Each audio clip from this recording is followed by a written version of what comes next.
Reconfiguring a physical workflow, whether it's tearing out a manufacturing line or overhauling a hospital triage system, costs millions of dollars in downtime alone. Yet businesses face immense pressure to constantly squeeze more efficiency out of their daily operations. This creates an operational paradox. Enterprise systems have grown so highly interconnected that a minor tweak in one department cascades into massive disruptions in another. Relying on physical trial and error is practically guaranteed to result in gridlock. The engineering solution to this problem is stochastic process simulation. This is a method of mathematically modeling a system that has random variables, allowing us to accurately predict how it will behave over time. Software platforms like SIMUL8 provide a dedicated virtual framework specifically designed for this purpose. They allow engineers to map out complex workflows and mathematically optimize them entirely on a screen. By doing this, they build a digital twin.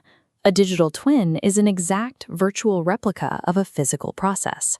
It translates highly variable, unpredictable real-world actions into a deterministic digital environment where outcomes can be controlled and measured.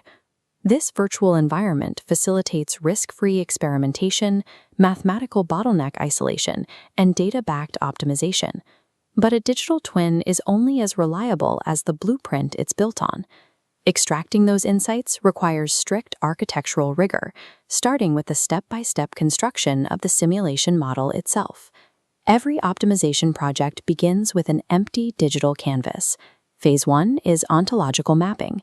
Engineers observe the physical process, identifying the specific tasks, the key decision points, and necessary raw resources required to make the system function.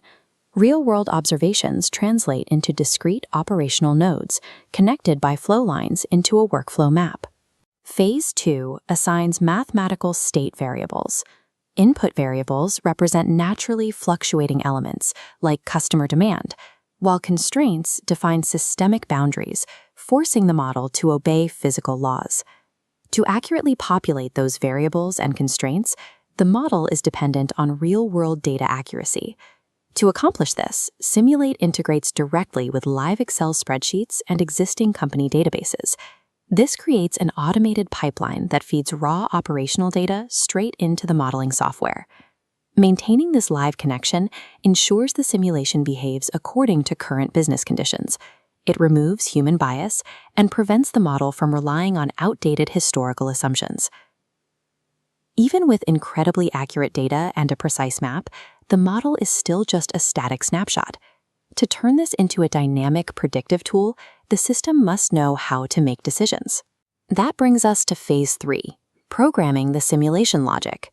Simulation logic is the specific set of rules that governs behavior within the model. These underlying if, then, and or statements dictate resource prioritization and individual routing decisions. By embedding these statements at intersections, digital tokens experience real-world friction and delays. With the logic mapped, the model enters Phase 4, execution and scenario testing. Engineers run the fully parameterized model, compressing weeks or months of operation into just a few seconds of simulated time. They watch how volume naturally moves through the logic gates over simulated time. The primary diagnostic objective of this initial run is observation. The software tracks the flow to isolate the hidden operational bottlenecks, slowing down the entire system. As the simulation runs, the system mathematically flags nodes where inefficiencies compound. The data shows where backlog builds. Once isolated, the team enters risk-free experimentation. By altering input variables, like adding a theoretical second machine, engineers verify the bottleneck fix before spending actual capital. This scenario testing capability shifts operations management toward predictive bottleneck elimination, replacing traditional reactive firefighting.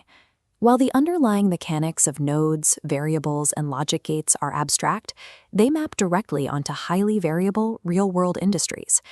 In healthcare systems, hospital administrators use simulation modeling to adjust staffing input variables. By testing different nurse-to-patient ratios against incoming admission rates, they can optimize triage flow and mathematically minimize emergency room wait times. For supply chains, the variables are distance and inventory. Logistics teams simulate sudden disruptions or delays, allowing them to proactively remap their routing to maintain efficiency despite external shocks. And in manufacturing, engineers test varied production line scenarios. By altering how raw materials are staged or how shifts are staggered, they can minimize machine downtime and maximize total factory output. This diagram displays the 3 changing digital readout gauges that SIMUL8 generates across every single use case. Whether measuring patients, containers, or microchips, the system outputs performance metrics based on time, cost, and efficiency. However, building a predictive engine comes with significant engineering challenges. There are major pitfalls that can completely invalidate a model's output. The first major pitfall is data inaccuracy. Simulation operates on a garbage-in, garbage-out principle.